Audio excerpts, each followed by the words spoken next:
కరెక్ట్గా బాగా ఆకలి వేస్తున్న టైంలో అయినా సరే కూర్చున్నారు. చాలా చాలా థ్యాంక్స్. సో 1992 నా ఫస్ట్ ఫిలిం డెబ్యూ లాఠీ. ఇప్పటికి ఆల్మోస్ట్ 34 years అయింది అనుకుంటాను. ఇది నా 14వ సినిమా. కానీ నా మొదటి సినిమాకి ఎలా అయితే నర్వస్గా ఫీల్ అయ్యానో అలా ఫీల్ అవుతున్నాను. ఎందుకంటే ఒక కొత్త కథని కొత్తగా చెప్పాలని ప్రయత్నించాను, నా శాయశక్తిలో ప్రయత్నించాను. ఖచ్చితంగా దాన్ని మీరు ఆదరిస్తారని, నేను ఎలా ఫీల్ అయ్యి ఒక ఎమోషనల్గా తీసానో అంతే ఎమోషన్ మీకు కూడా కలగజేస్తానని గట్టిగా నమ్ముతున్నాను. నేను ఎప్పుడు కూడా ప్రేక్షక దేవుళ్ళనే నమ్ముతాను. వాళ్ళ టైంకి, వాళ్ళ డబ్బుకి, వాళ్ళ విజ్ఞతకి వాల్యూ ఇస్తాను. ఈ మూడు మళ్ళీ మళ్ళీ దృష్టిలో పెట్టుకొని, ఒళ్ళు దగ్గర పెట్టుకొని యూఫోరియా అనే సినిమా తీశాను. ఖచ్చితంగా మీ టైంను వృధా చేయను, మీ డబ్బుని వృధా చేయను, మీ విజ్ఞతకి పెద్దపీట వేశాను. ఖచ్చితంగా ఈ యూఫోరియా అనేది ఆ స్థాయిలోనే మీకు నచ్చుతుందని నమ్ముతున్నాను. అలాగే అంటే ఈ సినిమా పేపర్ మీద బడ్జెట్ లెక్కలేసుకుంటే నిన్న చూసిన కొంతమంది మిత్రులు ఏంటి సార్ డబ్బులు అలా పెట్టేశారు అని మన ఇండస్ట్రీ మిత్రులు అన్నారు.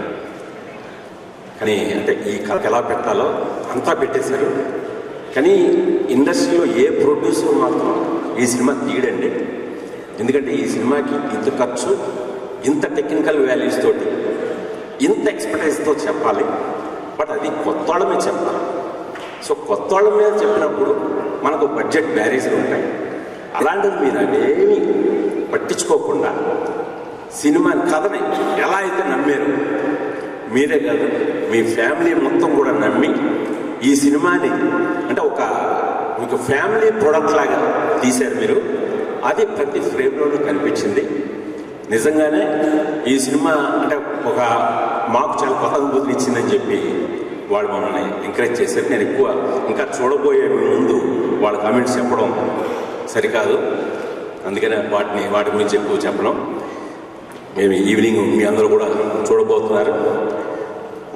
ఇంకా ఆర్టిస్టుల విషయానికి వస్తే ముందు సారా అర్జున్ ఈ కథకి ఆత్మ, ఒక సోల్. ఆ అమ్మాయి ఆ క్యారెక్టర్కి సారా అర్జున్ ఉంటేనే తీద్దామని డిసైడ్ అయ్యింది. రేపు పొద్దున్న మీరు సినిమా చూసి ఎందుకు సారా అర్జునే ఉంటేనే తీద్దాం అనుకున్నారో మీరు కూడా ఫీల్ అవుతారని ఆశిస్తున్నాను. ఆ అమ్మాయి అంత చక్కగా చేసింది. అలా ఇలా చేయడం కాదు, జీవించింది ఆ అమ్మాయి. నేనన్న ఆత్మను అలా పట్టుకొచ్చింది. ఆ తర్వాత ఈ కథకి ఒక వెన్నెముక భూమికా చావ్లా. తను ఎప్పుడు కూడా నేను చాలా స్ట్రాంగ్ లేడీ, తను వెరీ స్ట్రాంగ్ లేడీ. తను అలా ఎమోషనల్ అవ్వడం ఫస్ట్ టైం నేను చూస్తున్నాను. నిన్న సినిమా చూసిన తర్వాత కూడా మేము ఎక్కువ మాట్లాడుకోలేదు. కానీ అంత ఎమోషనల్గా కనెక్ట్ అయిందో ఇప్పుడు నాకు చూపించింది. సో రాత్రి కూడా మాకు కలుసుకోవడానికి టైము దక్కలేదు. నాకు కొద్ది వాటర్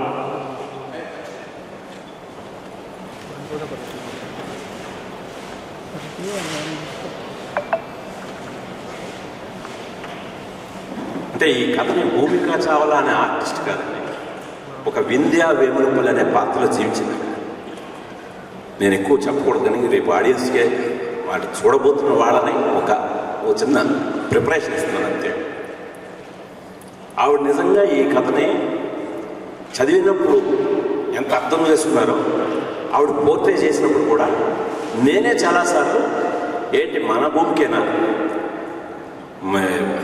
23 ఏళ్ల క్రితం ఒక్కడు స్వప్నైనా ఈ రోజున ఎంత మెచ్యూర్డ్గా, ఇంత ఒక వింధ్యా క్యారెక్టర్లో, అంటే వెరీ కాంప్లెక్స్ క్యారెక్టర్.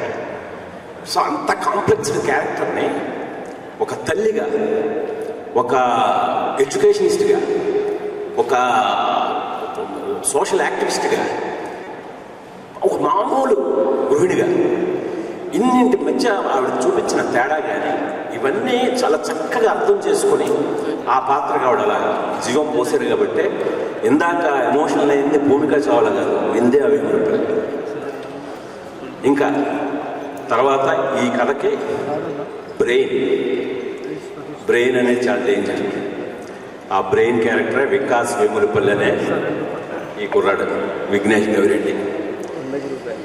సో ఇది కూడా అంటే చాలా ఈ రోజున మన మైండ్ అనేది చాలా చాలా అతి ప్రమాదకరం.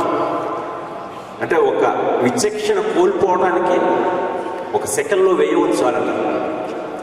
ఒక్కవేళ ఆ విచక్షణ కానీ కోల్పోతే కేవలం మన జీవితాలే కాదు, మనతో ముడిపడి ఉన్న వాళ్ళందరి జీవితాలు కూడా ఎలా ఎఫెక్ట్ అవుతాయి, ఎలాంటి పర్యవసనాలు ఎదుర్కొంటారు అనేది నిన్న కొంతమంది మన దర్శక మిత్రులు కొందరు చూశారు, మన రైటర్స్ చూశారు.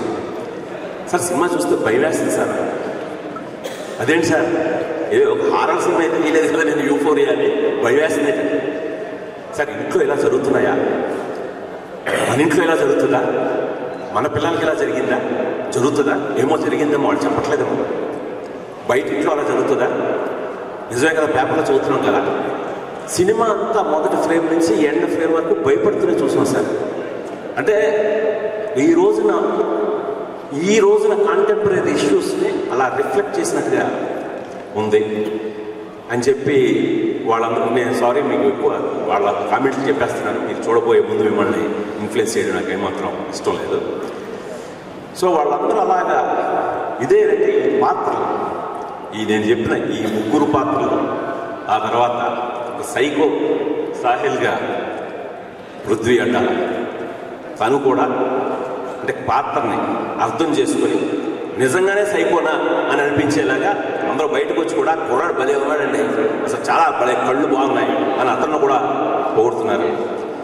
ఆ తర్వాత లిఖిత అమృత అనే క్యారెక్టర్ ప్లే చేసింది తను. సో తను కూడా కరెక్ట్గా పాత్రకి ఒక విలేజ్ నుంచి వచ్చి సిటీలో మనం ఇప్పుడు చాలామందిని చూస్తుంటాం, విలేజ్లో బాగా చదువుకొని సిటీకి వచ్చిన తర్వాత సిటీ వాళ్ళకి ఏమి ఇచ్చింది, సిటీ నుండి వాళ్ళేం తీసుకున్నారు. ఇలాగా కొన్ని పాత్రలు స్పాయిల్డ్ కిడ్స్ అండి. అంటే ఈ సిటీ ప్రభావం అంటే ఈ కథలో హైదరాబాద్ సిటీ కూడా ఒక నేపథ్యం మాత్రమే కాదు, ఒక పాత్ర కూడా. అంటే ఈ మెట్రోపాలిటన్ సిటీలో ఈ కల్చర్లో ఈ సిటీ మనల్ని పెడితే చాలా ఉన్నత స్థాయిలో పెడుతుంది, అలాంటి ఆపర్చునిటీస్ ఇస్తారు, అవకాశాలు ఇస్తారు. అలాగే చెడిపోవడానికి కూడా అన్ని అవకాశం చూపిస్తుంది, దారి చూపిస్తుంది. మనం దారి ఎటు తీసుకున్నాం అనే దాన్ని బట్టే మన మనుగడ ఆధారపడుతుంది. సో అలాంటి డిఫరెంట్ క్యారెక్టర్స్ని తల్లి కొడుకుల బంధం మెయిన్గా తీసుకొని ఈ క్యారెక్టర్లన్నీ కూడా నేను నరేట్ చేయడం జరిగిందండి. నేను ముందుగానే ఇంతకుముందు చెప్తున్నట్టుగానే ఈ 3 పాయింట్స్ని అడాలసెన్స్, పేరెంటింగ్, సోషల్ ఇంపాక్ట్, వీటిని ఎక్కడా కూడా నేను మాట్లాడతాను ఇప్పటివరకు మాటల్లో కూడా అమ్మో గుణశేఖర్ ఏదో చాలా భారంగా ఏదో చెప్తున్నాడు, చాలా డెప్త్తో వెళ్ళిపోయాడమ్మో, ఏం కాదండి. మామూలు వ్యక్తిని నేను, మామూలు వ్యక్తిగా ఎలాగైతే నేను సొసైటీని చూస్తున్నానో, ఈరోజు సొసైటీని ఎలా అయితే చూశానో అదే సొసైటీని చాలా మామూలు స్థాయిలోనే చెప్పాను. ఎక్కడ నా మేధస్సు ఉపయోగించాలని ఎక్కడ ప్రయత్నించలేదు, మెసేజ్ ఇవ్వాలని అస్సలు ప్రయత్నించలేదు. మీకు కనబడుతుంది, మీకు దాంట్లో మీరు తీసుకుంటే సముద్రం అంత లోతు కనిపిస్తుంది. నేను మాత్రం లోతైన కథను చెప్పేస్తున్నాను, ఎక్కడా కూడా ప్రయత్నించలేదు. సో అలాంటి ఒక నేపథ్యంలో యూఫోరియా అనేది మీ అందరూ కూడా తెలుగు టైటిల్ పెట్టినందుకు క్షమించాలి. బట్ యూఫోరియాని ఎందుకు పెట్టాను అనేది రేపు మీకు సినిమా చూసిన తర్వాత తెలుస్తుంది. ఈ కథకి ఈ టైటిల్ కరెక్ట్ అని కూడా మీ అందరూ అంటారు. కొన్ని సంఘటనలు అంటే నిజ జీవితంలో జరిగిన కొన్ని సంఘటనలని ఇన్స్పిరేషన్గా తీసుకున్నానండి. ఇది పూర్తిగా వాటినే బేస్ చేసుకొని చేసింది కాదు. ఎందుకంటే కొన్ని సంఘటనలు తీసుకుంటే అలాంటి సంఘటనలు చాలా జరిగాయి సొసైటీలో. అందువల్ల ఇది ఏ ఒక్క సంఘటనలో ఆధారం చేసి తీసిందైతే కాదు, అది కూడా నేను వివరణ ఇస్తున్నాను మీకు. ఇంకా టెక్నీషియన్స్, దీనికి ఒక ఫోటోగ్రఫీ ప్రవీణ్ కే పోతానని ఒక అతన్ని ఇంట్రొడ్యూస్ చేశాను. అంటే కొత్త లెన్స్ తోటి ముందు నన్ను నేను కొత్తగా ప్రజెంట్ చేసుకోవాలనుకున్నాను. ఈ కథ డిమాండ్ మేరకు కూడా ఈ కథని వెరీ ఒక new age kind of story telling ఉండాలి. అలా చెప్పడానికి అతన్ని కాలభైరవ మ్యూజిక్, అతను బ్యాక్గ్రౌండ్ స్కోర్ ఎలా ఇచ్చాడో ఏంటనేది మీ అందరూ కూడా చూడబోతారు. బట్ ఖచ్చితంగా తండ్రికి తగ్గ తనయుడని నిరూపిస్తాడు కాలభైరవ. ఇంకా ప్రవీణ్ కోటి కానీ ఇంకా మిగతా టెక్నీషియన్లు అందరూ కూడా వాళ్ళ ప్రాణం పెట్టి సినిమా చేశారు. వాళ్ళందరూ ఎక్స్పర్ట్. ఎప్పుడు కూడా నా సినిమాల్లో నా ఒక్కరికే పేరు రాదు, నా టెక్నీషియన్స్ అందరికీ పేరు వస్తుంది.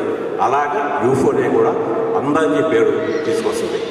ఇంకా ఫైనల్గా నాకు ఈ సినిమాలో నాకు ఎప్పుడు రాసిన దగ్గర నుంచి ఈరోజు వరకు కూడా ఫ్రంట్లు వెళ్ళే వరకు కూడా నా ఫ్యామిలీ నాతోనే ఉంది. నా రాగిణి, మిస్సెస్ నీలిమ, యుక్త, వీళ్ళు ముగ్గురు కూడా అంటే మా ఫ్యామిలీ అందరం కలిసి కుటుంబ సమేతంగా, మీరంటే ఈ సినిమాని కుటుంబ సమేతంగా చూడకపోవచ్చు, బట్ ఇటు ఫ్యామిలీస్ చూడాలి, ఇటు యూత్ చూడాలి. మీకోసం మేము మా కుటుంబం అందరం కలిసి నిర్మించిన ఈ సినిమాని మీ అందరూ కూడా ఆదరిస్తారని ఇంకొకసారి మిమ్మల్ని సవినయంగా మనవి చేస్తున్నాను. నమస్కారం. థ్యాంక్ యూ గురుశేఖర్ గారు.